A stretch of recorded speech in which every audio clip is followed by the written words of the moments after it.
chance d'accueillir aujourd'hui Laetitia du cabinet Avia, avocate spécialisée en droit du numérique et députée de Paris. Laetitia, on a déjà abordé le sujet des responsabilités contractuelles. Peux-tu nous rappeler quelles sont les entreprises et les industries qui sont visées, quels domaines sont visés en fait par ces responsabilités? C'est très simple, toutes, absolument toutes. Alors c'est vrai que beaucoup pensent que c'est un sujet qui concerne uniquement l'écosystème tech, mais en réalité, toute société qui va utiliser un service numérique peut être concernée, et même les sociétés qui n'utilisent pas un service numérique directement.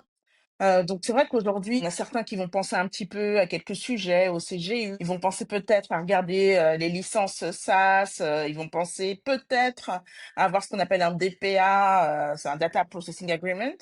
Mais en réalité, il faut vraiment aller, creuser dans tous les contrats aujourd'hui sur les sujets IA, pour tout le monde. Est-ce que tu as des exemples plus concrets, des actions qu'il faudrait poser ou ce que les gestes que les entreprises doivent poser? Aujourd'hui, le réflexe IA droit, on l'a tous spontanément, par exemple, en ce qui concerne le droit d'auteur.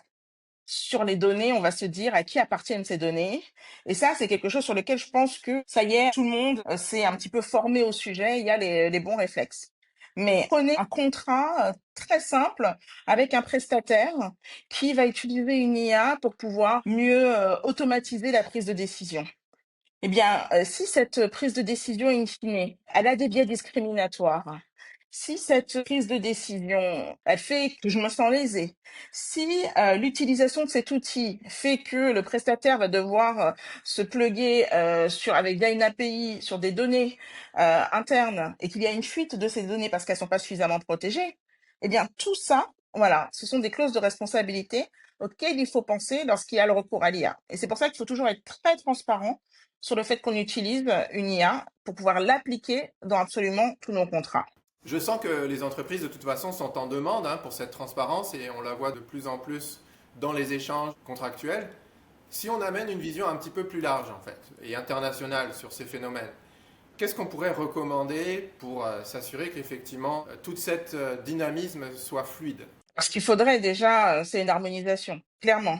Aujourd'hui, on a pensé à créer des normes sur un certain nombre d'éléments de sécurisation de l'IA, mais on n'a pas pensé du tout à des normes sur la responsabilité, sur le quotidien de l'utilisation des entreprises. Et ça, c'est vraiment aujourd'hui le chaînon manquant.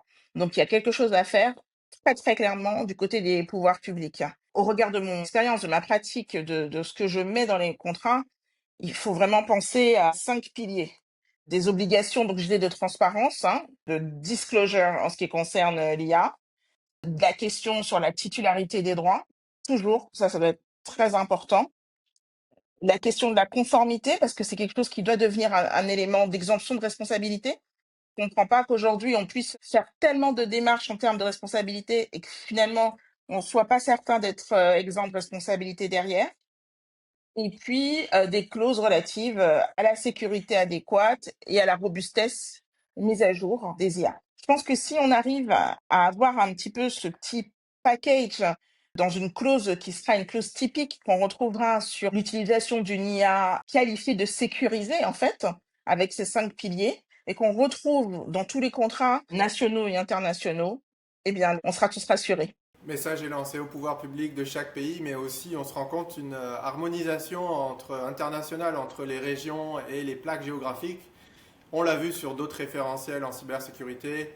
On voit des enjeux de souveraineté qui arrivent et qui sont un petit peu en conflit. Donc, message à tous les décideurs, travaillez en collaboration. Merci Laetitia, très apprécié. Avec plaisir. Et bonne journée à tous. Merci. Au revoir.